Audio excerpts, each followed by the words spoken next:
Make sure to subscribe to Apillow on YouTube. Very cool content creator. Let's all take a second to think about our friend, Second Thought. Or I shouldn't say friend. He's had many a bad political take.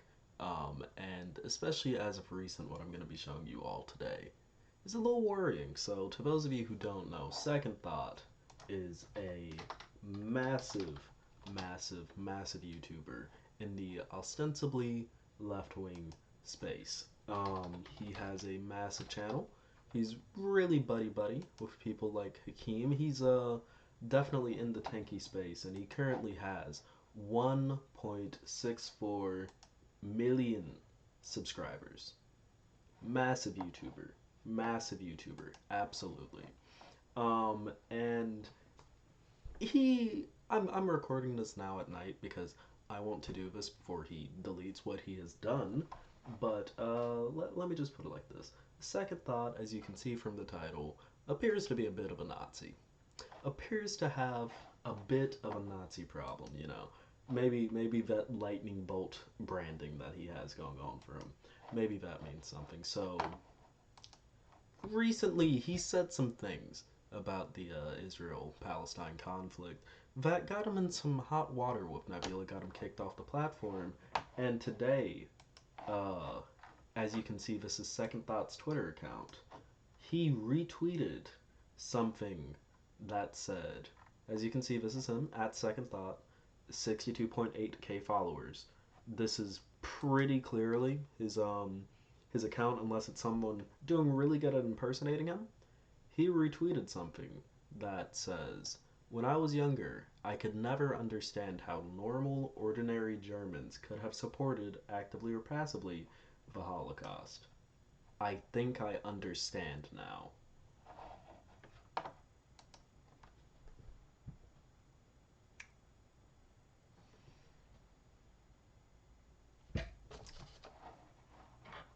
And of course, everyone in the replies has said some very weird stuff. Let's look at this account that he's retweeting.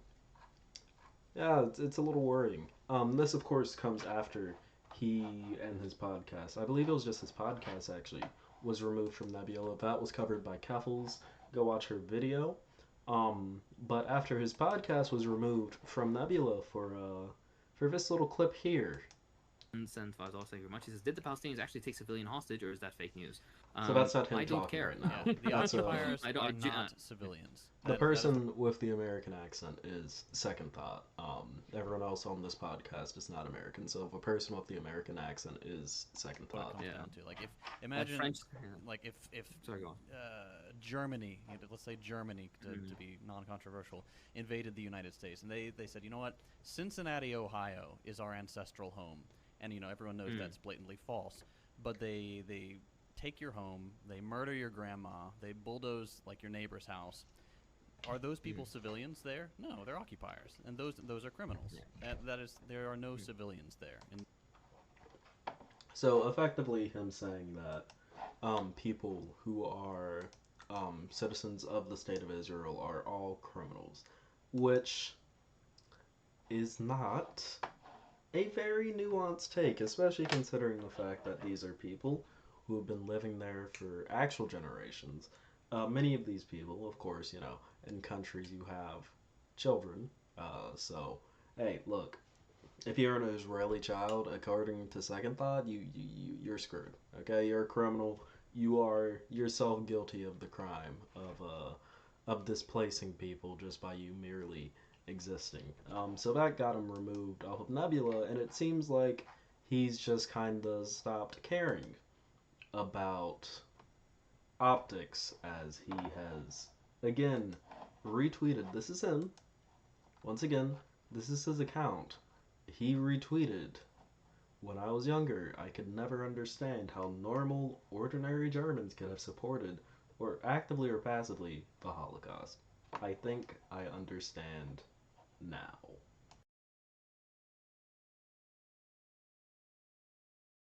Sorry about that, I had to cough for a second.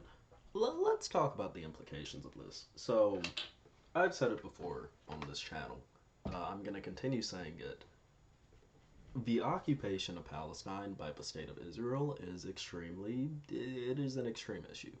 It is pretty much tantamount to a genocide at this point. At the same time, Jewish people are not responsible for the actions of the state of Israel. They aren't.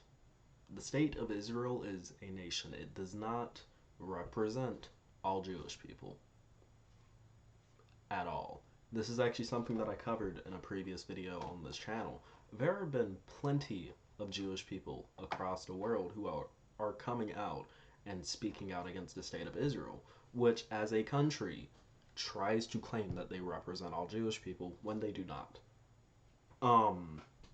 And I'm glad that people are being vocal about the fact that the state of Israel is not representative of all Jewish people. It is actually quite anti-Semitic for the state of Israel to proclaim themselves, to speak on behalf of all Jewish people. Because Jewish people are not a monolith. They are a group of people with varying beliefs. And claiming that the state of Israel is representative of all Jewish people leads to issues such as spikes in anti-Semitism whenever the state of Israel causes massive issues in the Middle East, as the state of Israel, which is again a country not representative of all Jewish people, does. So we've seen this recently with this most recent conflict, where Jewish people across the world, hate crime rates have spiked against them because of the actions of the state of Israel, who claims to represent them when the state of Israel doesn't. It is a dangerous line for the state of Israel to play. The state of Israel as a government, as a country, the reason why the government is doing that is because it makes it extremely difficult to criticize them. Because when you can conflate yourself with a minority group, if a nation state can conflate itself with a minority group, that is a very easy way to skirt by own criticism, by being able to say, you're just saying this because we're a part of this minority group. That is not something that people should be acquiescing to. That is not something that people should be falling for. And that is something that it seems like increasingly people are not falling for. People are not falling for this idea that the state of Israel represents all Jewish people. People are, realizing the fact that this is a dirty line played by a nation state trying to defend their atrocities by pinning the blame on a minority group who they do not represent all of.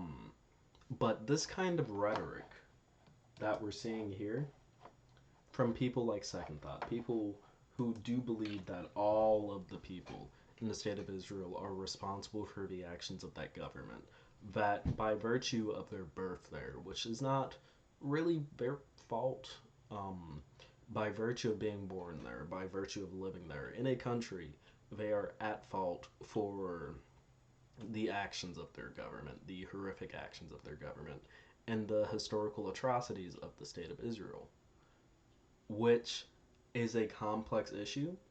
But I'm one to argue that no, if you're like some 15-year-old kid living, I'll take me for example. If you are some 18-year-old kid, as I'm 18 years old, living in the state of Israel, you were born there, you are not responsible for the crimes of that government. If you are some 30-year-old living there, you are not really responsible for the crimes of your government. You can say, oh well, you're a part of the IDF. You were conscripted. That's not your fault. It was either that or you go to jail. What matters is what you do as an individual in that circumstance. Because when it comes to a government, especially in Israel, where a lot of people don't realize their government is extremely dysfunctional. Extremely dysfunctional. And the current person in power, Benjamin Netanyahu, is heavily disliked by people in Israel as a nation. Heavily disliked. He's only there because the other parties are incoherent in the Knesset. When we look at the situation, placing blame on the people who live in the state of Israel for the actions of their government and acting as if all of them are criminals and all of them are colonial settlers is an extremely dangerous line to pull. Especially since, one, it bleeds a lot into the rhetoric that the State of Israel likes to use. Because when you are used to generalizing people as that, it's also easy to generalize them in other categories. So, a lot of people who live in the State of Israel are Jewish. That is true. I believe a vast majority, not a vast majority, but a decent, I believe it is a majority of people who live, Israel, according to Wikipedia, is about 73.6% Jewish in terms of population. Again, that's not all Jewish people. But when you are able to make generalizations like Second Thought did in that video that we just watched, you can very easily turn that and say, well,